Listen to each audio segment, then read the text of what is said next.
Hermes, from Mythology Unbound, Opensource Encyclopedia. Hermes, Roman name, Mercury. The birth of Hermes and the theft of Apollo's cattle. Hermes was the son of Zeus and Maia, a nymph who lived on Mount Selene. Hermes was very mischievous, and within hours of his birth, Hermes was already getting himself into trouble. When he was only a day old, he left his mother's cave to see the world and ran into a tortoise, which he killed and then fashioned into an instrument, inventing the lyre. Later that day, he slipped out and made his way to Pieria, the place where the gods used to pasture their cattle, and stole 50 of Apollo's cattle, taking great care to confuse anyone trying to track them by forcing the cattle to walk backwards. He also made sandals for himself by tying twigs to the bottoms of his feet in order to hide his own footprints. Hermes drove the cattle far away and hid them in a cave not far from the river Alpheisios in the Peloponnese. Hermes then decided to sacrifice 2 of the cattle to the gods. He rubbed 2 sticks together, thus inventing both fire sticks and fire. He slaughtered 2 of the cattle and sacrificed the meat to the gods, not keeping any for himself. He then hid the evidence of his crime by burning the carcasses of the animals and throwing his makeshift sandals in a river. By this time it was evening. Hermes hurried home, wrapped himself in swaddling clothes, and slipped back into his cradle, feigning innocence. The next morning, Apollo noticed that some of his cattle were missing and came looking for them. Despite Hermes' efforts to hide his crime, Apollo managed to discover the fate of his cattle and came to confront his younger half-brother. Apollo threatened to throw Hermes into Tartarus and imprison him there if he didn't give back the cattle. But Hermes replied, "I was born yesterday. How could I possibly steal anyone's cattle? I don't even know what cattle are." The 2 were unable to settle their dispute, so they took their case to their father Zeus. Zeus was amused by Hermes' insistence that he was innocent, but decreed that the infant return the cattle to Apollo. Hermes showed Apollo where he had hidden the cattle, but before Apollo could take them away, Hermes picked up the lyre he had created and began to play. The music so enraptured Apollo that he begged Hermes to give it to him. Hermes then suggested a deal. In exchange for the instrument, Apollo would trade his cattle and the position of divine herdsman. Apollo agreed. Zeus confirmed the pact between the 2 half-brothers and decreed that Hermes would become the messenger of the gods. Hermes also became a trickster god and the god of thieves, as well as the god of travelers and traders, and a helper to mankind. He also carried the caduceus, or herald's wand, a gift from Apollo, as a sign of his position. He invented the panpines, several reeds of hollow bamboo sticks of different lengths tied together with string, so he would have his own instrument to play. Hermes as a guide of dead souls. As an extension of his role as protector of travelers, one of Hermes' jobs was to lead the dead souls down to Hades.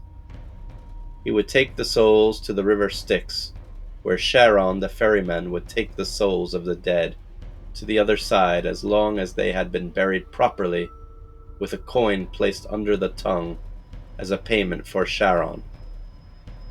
Hermes is often depicted in art as leading away a dead person's soul. One example is the famous relief sculpture in the Naples Museum of Hermes leading Eurydice back into Hades just after Orpheus had looked back at her on their way out of the underworld. Hermes the Helper. Hermes earned his epithet, the Helper, many times over by aiding both gods and mortals. Zeus often employed him not only in sending messages but also in performing tasks the father of gods and men was not able to do himself. One such instance was with Io, a mortal woman that Zeus amorously pursued.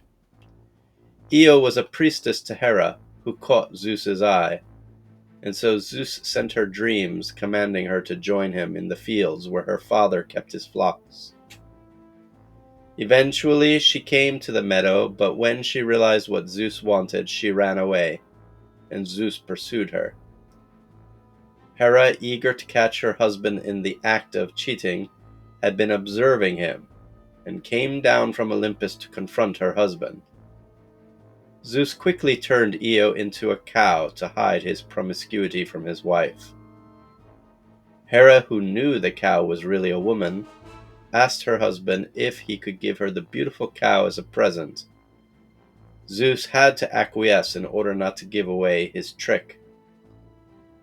Hera placed Io in a grove guarded by Argus Panoptes, a 100-eyed giant. Zeus sent the god of thieves to bring him Io, but not even Hermes could steal her away because Argus was able to keep his eyes open at all times. Some eyes would sleep in shifts, and others would remain open, so he could constantly watch the girl. Hermes decided to disguise himself as a goat herder. He sat down by Argus and gently played his panpipes until all of Argus's eyes had closed in sleep. Once he had done this, Hermes took up his sword and cut off the head of the monster, earning his name Argeiphontes.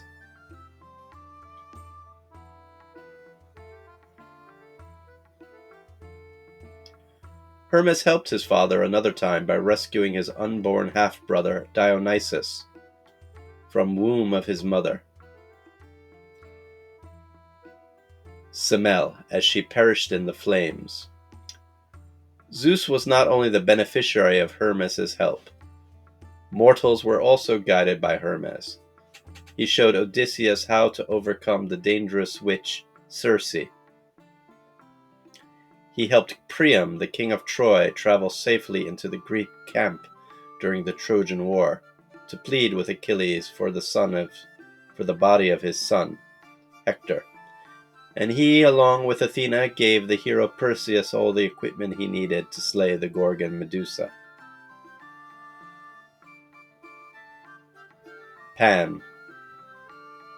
Hermes had many children, one of which was Pan, a god born with horns and goat's legs.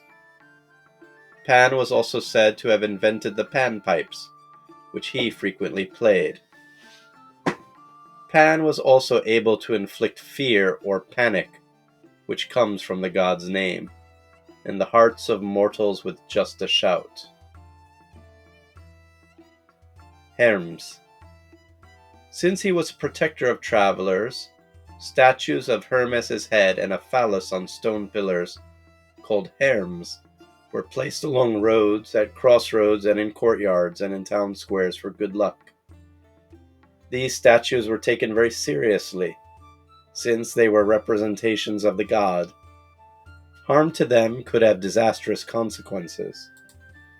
Just before the Athenians started on their ill-fated Sicilian expedition, someone had smashed the faces of almost all of the Hermes throughout the city. A bad portent for the fate of the expedition, and an ominous foreshadowing for when the expedition ultimately failed.